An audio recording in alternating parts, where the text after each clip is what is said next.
Bonjour à toi, jeune athlète sur Workout Channel. Donc aujourd'hui, on se retrouve pour une vidéo spéciale tutoriel sur le tir en course. Mais tu me connais.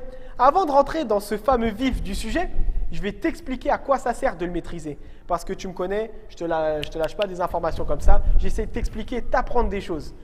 Et pourquoi je fais ça à chaque début de vidéo? C'est très simple. Tout simplement parce que si tu comprends ce que j'essaye de t'expliquer, ça sera beaucoup plus facile pour toi de le reproduire sur le terrain.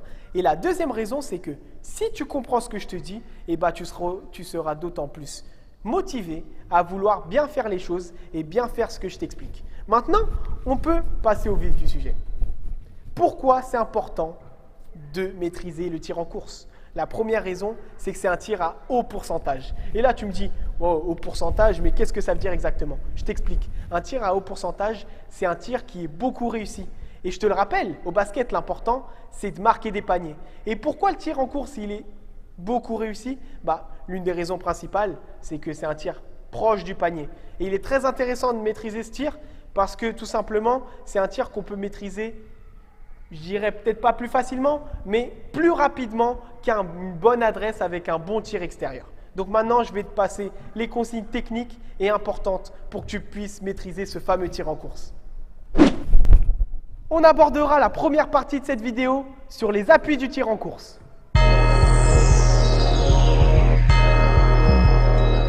Mais bon, jeune athlète, tu doutes bien qu'il ne suffit pas de claquer des doigts, de faire 2 pas, et c'est bon, t'es le meilleur basketteur de la planète, t'es Michael Jordan, t'es LeBron James. Moi aussi j'aimerais bien, franchement, mais c'est pas le cas et je suis là pour te l'expliquer. En fonction d'où tu te situeras par rapport au panier, tu auras certains 2 pas à faire. Par exemple, si tu te situes à droite, tu devras faire droite-gauche au niveau des appuis. Et si tu te situes à gauche, tu devras faire gauche-droite. Pourquoi ça?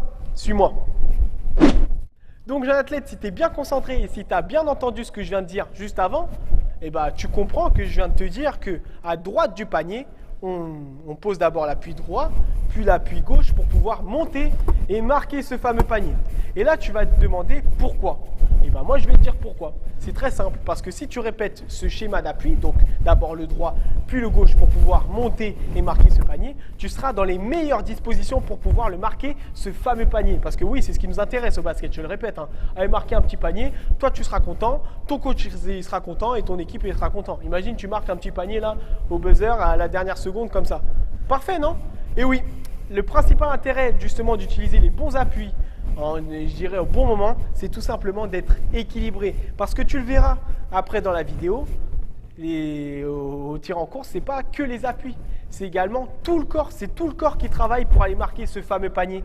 Et en fait, les appuis sont faits, ce travail d'appui est fait pour faciliter la tâche à tout le corps, pour faciliter la tâche finalement au bras avec lequel on va pouvoir marquer. Donc, on sera tout simplement équilibré et on ne sera pas désordonné. En revanche, si on n'utilise pas les bons appuis, ce qui est possible, donc je t'ai dit, à droite, appui droit et appui gauche. Si on n'utilise pas les bons appuis, donc d'abord l'appui gauche, puis l'appui droit pour finir main droite, tu seras désordonné, déséquilibré et tu vas tirer là un tir casse-croûte, tu vas rater ton panier.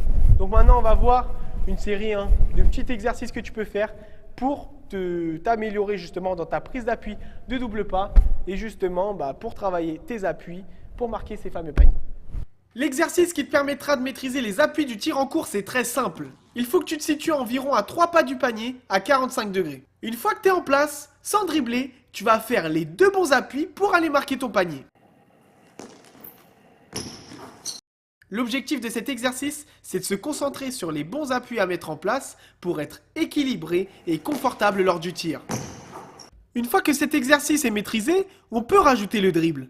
Mais attention, il faudra bien vérifier que nos dribbles soient forts et en direction du panier. Le décompte des 2 pas se fera lorsqu'on aura maîtrisé le ballon avec les 2 mains.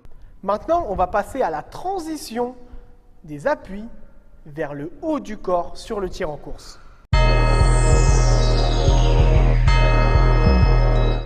Donc maintenant, on va voir comment faire de la bonne manière la transition des jambes, des appuis, jusqu'aux mains pour pouvoir marquer là, enfiler les paniers comme des slips. Bon, ça c'était un peu la blague, mais c'était pas marrant en vrai. Bref, concentrons-nous et appliquons-nous. Comme je viens de te le dire, Et bah, le tir en course, ça utilise tout le corps. On part des jambes et on termine avec le bras, avec la main. Et là, on vient de voir les appuis. Mais comment passer des appuis jusqu'aux jambes, jusqu'au bassin, jusqu'au bras? Et bah, c'est très simple. La consigne technique que je vais te demander de faire, c'est tout simplement, lorsque tu vas placer ton dernier appui, donc ici, je me trouve à droite. À droite, c'est quoi les appuis? Ok.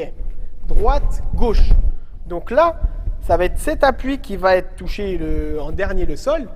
À l'opposé tout simplement de l'appui qui touche le sol, il y aura mon ballon avec mon bras et ma main et il y aura mon autre appui qui décolle le sol. Et qu'est-ce qu'on va demander? On va tout simplement demander de lever le genou le plus haut possible. En fait, c'est comme s'il y avait un fil rattaché du genou jusqu'au coude. Et donc, s'il y a un fil qui ne bouge pas, un fil rigide, lorsque je lève mon coude, mon genou, il se lève avec. Lorsque je le baisse, il baisse. Lorsque je lève, il lève. C'est un peu l'image. Et donc, finalement, sur le dernier appui, lorsque je vais lever ma main, mon coude, vu qu'il y a le fil invisible, rigide qui tient, il va se lever également pour aller déposer le ballon dans le cercle. Pourquoi c'est important de faire ça? Parce que ça va nous aider à sauter très très haut. Parce que je te le répète, le basket, c'est pas du saut en longueur. Le basket, c'est du saut en hauteur. On le sait très bien, dans le basket, il y a beaucoup de grands. Pourquoi? Parce que c'est facile d'aller jusqu'au panier pour les plus grands. Alors que pour les plus petits, il faut faire un peu plus d'efforts. Mais bon, peut-être qu'on y arrivera un jour. Mais maintenant, en parlant sérieusement, lever le genou avec le bras pour la déposer, ça va nous aider à atteindre de la verticalité, à avoir de la verticalité. Enfin, maintenant, on va parler de la finition du tir en course. Donc maintenant, on passe à la partie de la finition. Et il y a deux règles très importantes à respecter dans la finition du tir en course. Ces deux règles sont les suivantes. La première, à droite, je tire obligatoirement main droite lorsque je suis débutant. Et à gauche, je tire obligatoirement main gauche. C'est très très facile. À gauche, main gauche. À droite, main droite. Tu ne peux pas te tromper, jeune athlète. Ensuite, pour finir, l'important lors de la finition, c'est d'avoir la volonté de déposer la balle dans l'arceau. Donc ça va être pour le lay-up. Donc je vais te faire une démonstration de ce qu'est le lay-up. Donc lors du lay-up, on va vraiment avoir la volonté de déposer la balle dans l'arceau. Et pour cela, il faudra faire un très grand geste et aller chercher très très haut et être très très grand. Et bien sûr, lors de la finition, si tu es excentré par rapport au panier, tu vas t'aider du carré noir présent sur la planche pour déposer la balle dans le cercle. L'exercice qui va te permettre de te tester, de savoir si tu as maîtrisé le tir en course ou non, est le suivant. Tu vas devoir alterner les tirs en course à droite, puis à gauche. Si tu réussis à mettre 10 tirs d'affilée, c'est tout simplement que tu as plus ou moins maîtrisé le tir en course. Si ce n'est pas le cas, continue de t'entraîner et pourquoi pas progresser.